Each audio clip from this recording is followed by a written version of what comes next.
Hola, mi nombre es Patricio Rodríguez, soy académico del Centro de Investigación Avanzada en Educación de la Universidad de Chile y quiero presentarles el proyecto Apoyando la formulación de políticas públicas en educación, que es un proyecto conjunto entre las universidades de Chile y Adolfo Ibáñez y que es financiado por el Fondo de Fomento del Desarrollo Científico y Tecnológico, FONDEF, de CONICYT, dependiente del Ministerio de Educación de Chile. Los desafíos que busca enfrentar este proyecto son los siguientes. Chile está en un proceso de cambio cuyos principales objetivos son priorizar y fortalecer la educación pública, lo que significa transferir la administración actual desde los municipios a unos nuevos servicios locales de educación que van a agrupar los territorios de una forma más amplia que los actuales municipios, regular la provisión de la oferta de los establecimientos particulares subvencionados de forma de eliminar el lucro, el copago y sobre todo la selección de estudiantes que estos establecimientos realizaban y por último fortalecer la profesión docente. Sin embargo, estos nuevos sistemas locales de educación enfrentan el desafío de un país diverso que tiene muchas diferencias geográficas y sociodemográficas, diferencias en la accesibilidad urbana, existe concentración en los centros de empleo y segregación económica, entre otros factores. Sin embargo, el sistema educativo no opera en el vacío, sino opera sobre un contexto de estas relaciones funcionales y territorio. Sin embargo, estas relaciones muchas veces no son evidentes y normalmente se ignoran en la toma de decisiones y la elaboración de políticas públicas. La pregunta que surge entonces es, ¿cómo podemos visibilizar estas relaciones para integrarlas a esa toma de decisiones? Para ello, este proyecto plantea la generación de modelos explicativos y predictivos que permitan estudiar y entender ciertos fenómenos que ocurren en el ámbito de la educación. Lo primero que se requiere es formular las preguntas correctas a partir del estudio de ciertos fenómenos. Esto lo quiero ilustrar a través del siguiente ejemplo, que constituye un estudio del desplazamiento diario de los estudiantes en el Gran Santiago. Para ello, vamos a representar los distintos viajes de los estudiantes entre la comuna de origen y la comuna de destino a través de ciertas líneas que representan la cantidad de estudiantes que se mueven entre los distintos puntos de la capital. Así, si dibujamos todos estos desplazamientos, estos se ven de la siguiente forma. Sin embargo, si filtramos por la cantidad de estudiantes que se desplazan, a los mayores que 10, mayores que 100, mayores que 1000, podemos ver que se van formando patrones en las cuales hay comunas como Santiago, que está en el centro, en color verde, que va importando estudiantes de otras zonas periféricas de la ciudad. E incluso, si filtramos aquellos desplazamientos mayores que 10.000, podemos encontrar que todos los días se desplazan entre Puente Alto y La Florida una gran cantidad de estudiantes, lo que genera contaminación, congestión vehicular, pérdida de tiempo de los estudiantes y los apoderados que tienen que acompañarlo, y por lo tanto podemos ver que este fenómeno no solamente tiene un impacto en el ámbito educativo, sino en otros ámbitos como el medio ambiente y el transporte. Por eso la pregunta obvia que surge es, ¿por qué algunos estudiantes estudian fuera de su comuna? Y a través de un modelo explicativo vamos a tratar de mostrar por qué está ocurriendo este fenómeno. En primer lugar, para desarrollar este modelo quiero introducir algunos conceptos respecto a la accesibilidad urbana. Si tenemos en primer lugar una manzana que corresponde a un nodo de oferta, por ejemplo, un colegio con cierta capacidad, y tomamos el conjunto de puntos a los cuales podemos acceder desde ese colegio en un tiempo dado, en un medio de transporte dado, vamos a tener esa ameba naranja que representa una isocrona, que es el lugar geométrico, como decía, de todos aquellos lugares que se pueden alcanzar desde un punto dado en un tiempo fijo. Además, si tenemos nodos de demanda, por ejemplo, niños que viven en las manzanas que están alrededor de ese colegio, y las distancias o trayectoria, ¿no es cierto?, desde un nodo de oferta o un nodo de demanda, según un modelo de transporte, que podría ser un modelo de transporte pedestre, en automóvil o en transporte público, podemos a cada establecimiento o cada nueva oferta calcularle cuál es la proporción de población que le corresponde según la accesibilidad urbana. Y después estos mismos valores los podemos llevar a la manzana, sumando cada uno de los valores calculados para cada una de las manzanas anteriormente definidas. Utilizando estos conceptos, creamos un indicador denominado Índice de Servicio Escolar, o ISE, que corresponde a la razón entre la tasa de oferta, las vacantes que ofrece un establecimiento en una cierta región geográfica acotada por un isócrono de 10 minutos caminando, versus la demanda, vale decir, la población escolar, en edad escolar, que vive dentro de esa isócrona. Utilizamos para ello los datos de la matrícula 2012 y del censo 2002, lo que nos permitió construir el siguiente mapa. Y en este mapa vemos que la oferta expresada en vacantes por estudiar está altamente concentrada en algunos puntos de la capital.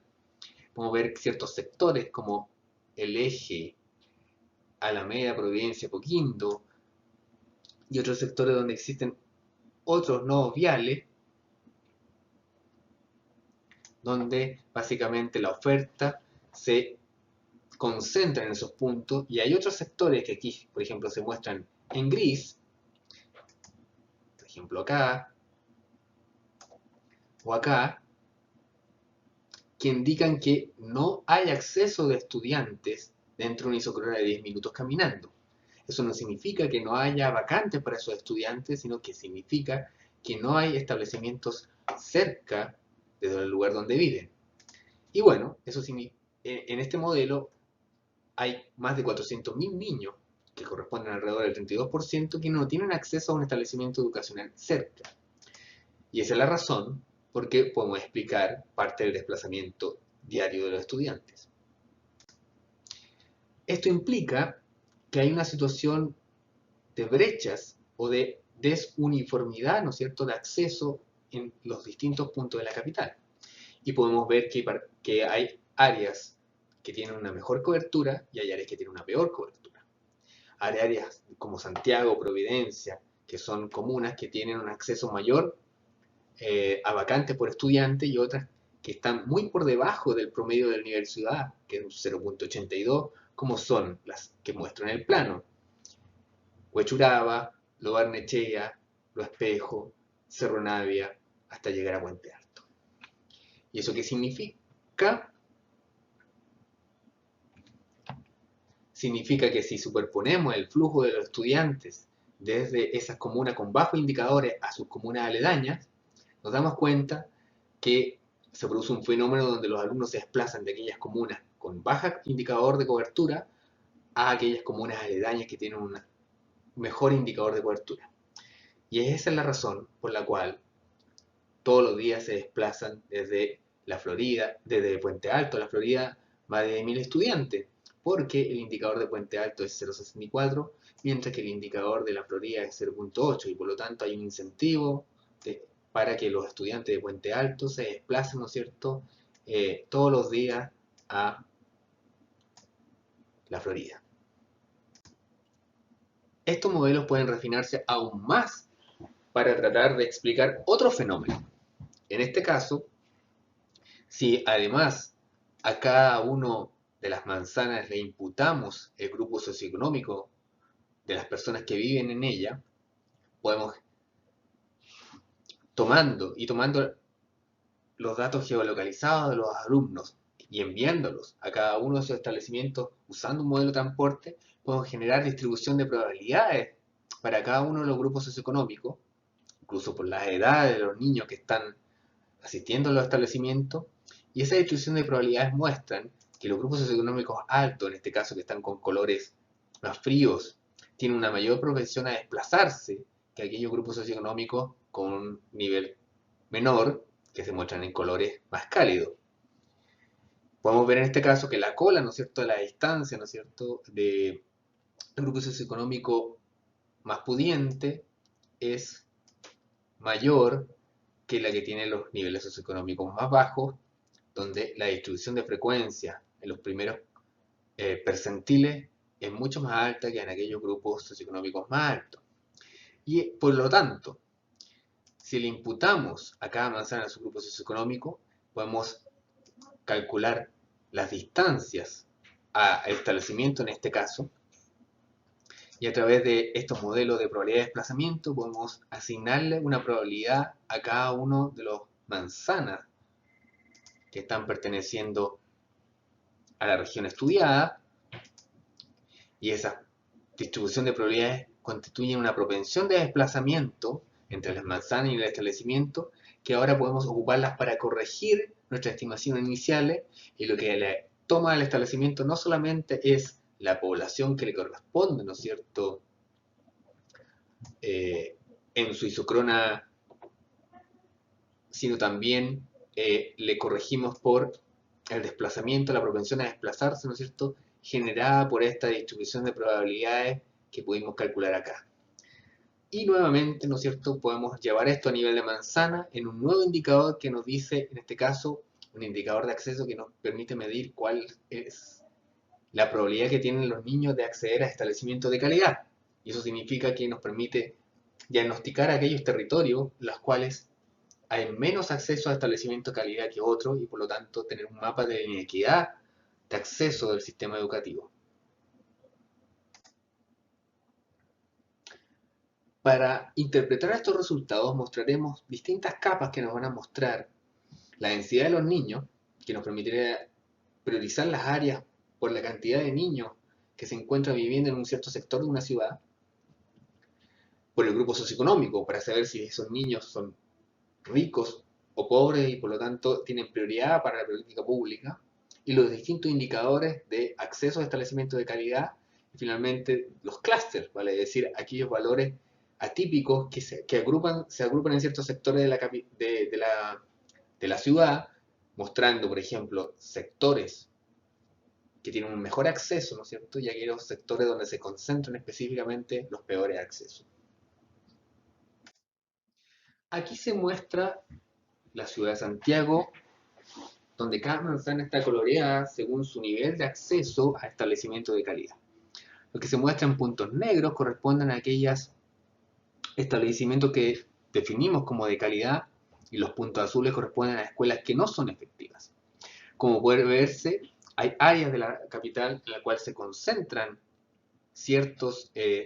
accesos, ¿no es cierto?, a estos establecimientos de calidad, y hay otras áreas, las que están marcadas en rojo, donde esos accesos son menores. Si además mostramos cómo esto se agrupa a nivel de clúster, claramente hay un sector de la capital que coincide con el eje Alameda, Providencia, Apoquindo, como mencionábamos anteriormente, donde se concentra la mayor cantidad de acceso a escuelas efectivas, y hay sectores en el área sur de la capital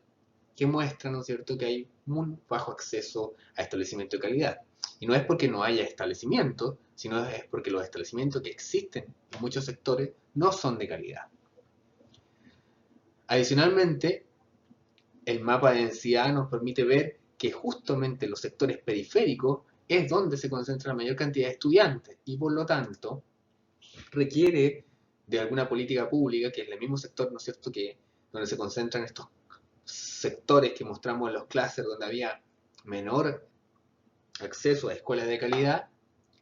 y justamente también en áreas socioeconómicas que son pobres, ¿no es cierto?, que están también en la periferia de la ciudad, coincidiendo, ¿no es cierto?, los clústeres y el acceso a las escuelas de calidad en aquellos sectores que tienen un nivel socioeconómico mejor. Las aplicaciones de este tipo de modelos no se limitan solamente a mapas, sino también a modelos predictivos y explicativos respecto a los fenómenos que estamos mencionando. Uno de los fenómenos de bastante interés es la predicción de la deserción y el abandono escolar. Para eso, a través de los conceptos de accesibilidad urbana, logramos imputar a las manzanas ciertas características que también utilizamos dentro de un modelo predictivo explicativo. Tomamos 127 atributos de los estudiantes, los establecimientos, y como mencionaba anteriormente, las manzanas donde viven o se ubican, para alimentar un algoritmo de aprendizaje automático que permitirá predecir la deserción y el abandono escolar. Se utilizó el Azure Machine Learning Studio para identificar qué eran los atributos más significativos y pasamos de 127 atributos a 31 atributos. Y lo más interesante es que aparecen como significativas variables como la vulnerabilidad del colegio, la convivencia, la participación, autoestima y motivación como factores que permiten explicar y predecir la deserción y abandono escolar. Y por lo tanto es muy importante levantar datos que nos permitan caracterizar los distintos desplazamientos en función de esa variable. Aquí se muestra la interfaz de modelación gráfica que posee el Azure Machine Learning Studio, donde cada una de estas columnas que se muestran acá representan los distintos modelos que se están probando.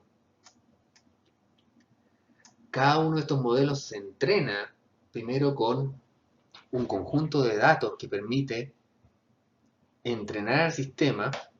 y obtener cierto aprendizaje, y otro conjunto de datos que permite validar cuál es el ajuste que tiene el modelo en relación con la predicción, con los resultados reales de lo que ocurrió. Aquí se muestran los resultados de ajuste que tienen los distintos 6 modelos de aprendizaje automático que se probaron, donde el mejor resultado se encuentra con el Decision Forest, que alcanza una acuciosidad de un 93%, donde hay una muy baja tasa, ¿no es cierto?, de errores, como se ve en la matriz de confusión, que muestra que hay muy pocos falsos positivos y muy pocos falsos negativos en este extremo que está acá. Sin embargo, toda esta información, para que tenga sentido para las tomas de decisiones, tiene que estar integrada de forma tal de que estas distintas capas de elementos, de distintas capas de información creada y desarrollada a partir de datos más desagregados, pueda ser usado por los tomadores de decisiones. Entonces, ¿cómo podemos entregar esa evidencia? A través de un sistema, ¿no es cierto?, una plataforma en línea que apoye la gestión de estos nuevos servicios locales de educación, otorgando información oportuna, objetiva y actualizada en base a las mismas bases de datos que el Ministerio de Educación u otras agencias gubernamentales posean, que genere predicciones sobre ciertos fenómenos de interés, como mencionamos anteriormente el caso de la deserción y el abandono, ¿cierto?, que tienen consecuencias económicas y sociales para el país, y que apoyen en este caso la correcta toma de decisiones para la implementación de la nueva política pública, en este caso de los servicios locales de educación. El concepto que nosotros queremos implementar es un sistema, ¿no es cierto?, esta plataforma en línea que tenga distintas esquemas de navegación y dashboard con información relevante respecto al estado de la situación actual del sistema local, o en el caso de esta visión que es del Ministerio de Educación de todas las regiones del país, con distintas capas que muestren el índice de servicio escolar, por ejemplo, la segregación socioeconómica, los barrios peligrosos, o el acceso, ¿no es cierto?, a escuelas de calidad para que poder interpretar esos datos en un contexto, con una serie de elementos que nos permita tomar control de esas capas, superponerlas y entender cuál es la relación de la información que está ahí presente. De esta forma, ¿no es cierto?, se espera que podamos, a través de esta visión, hacer visible, ¿no es cierto?, lo que antes era invisible, pero por lo tanto era algo que no se podía tomar medidas, ¿no es cierto?, y aplicar el uso práctico de la evidencia, ¿no es cierto?, en el desarrollo, diseño y evaluación de políticas públicas, permitir también la interoperación entre distintas agencias, ya que les permite explicitar fenómenos que son muchas veces de ámbito de otros organismos de gobierno, como por ejemplo lo que hablábamos anteriormente del transporte público, ¿no es cierto?, donde podemos ver que esos niños que se desplazan todos los días de Puente Alto a la Florida, ¿no es cierto?, también podrían ser parte de una política pública que cambiara, ¿no es cierto?, el gasto del subsidio en transporte que se aplica actualmente al Transantiago a construir escuelas más cerca de aquellos niños que están desplazándose, ¿no es cierto?, hacia la Florida. Y esto busca crear una inteligencia de valor público, así como el concepto de inteligencia de negocio, aquí un concepto de inteligencia de valor público que permita tomar decisiones basadas en evidencia que el mismo Estado genera. Muchas gracias.